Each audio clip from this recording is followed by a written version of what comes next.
Mi implementiramo projekat u Bosni i Hercegovini koji se zove Nacionalni projekat za čistu proizvodnju, koji je financiran od slovenske vlade i koji traje 3 godine. Mi radimo isto sa jednom slovenskom firmom, sa firmom Liveum, koja nam pomaže da implementiramo projekat.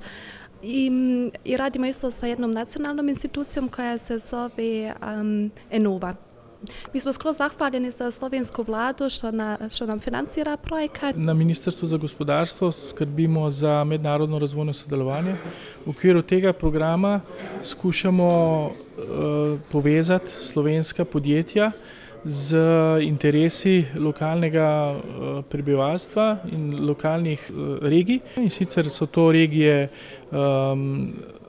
Zahodnega Balkana, Centralne Azije in Afrike. V bistvu smo naredili en model, ki se je izkazal kot zelo uspešen. Slovenija je od leta 2005, ko smo postali člani Evropske unije, donatorka, prostovoljna donatorka razvojnih sredstev.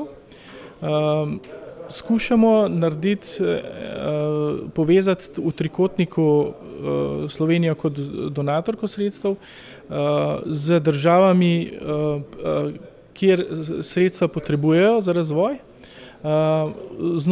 Na vrhu tega trikotnika pa skušamo umestiti mednarodno organizacijo, ki je specializirana za te stvari, to je agencija UNIDO, in pa v Sloveniji pa to Center za mednarodno razvojno sodelovanje.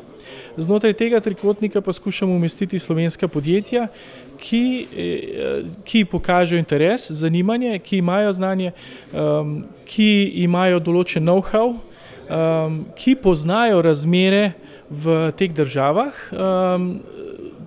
Nekaj teh projektov financira Republika Slovenija neposredno, nekaj teh projektov je takih, da so delno financirani strani Republike Slovenije.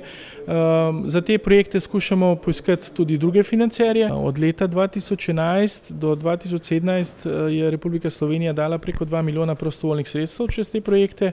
Samo za projekte čiste proizvodnje smo dali, za 4 projekte smo dali 715 tisoč evrov.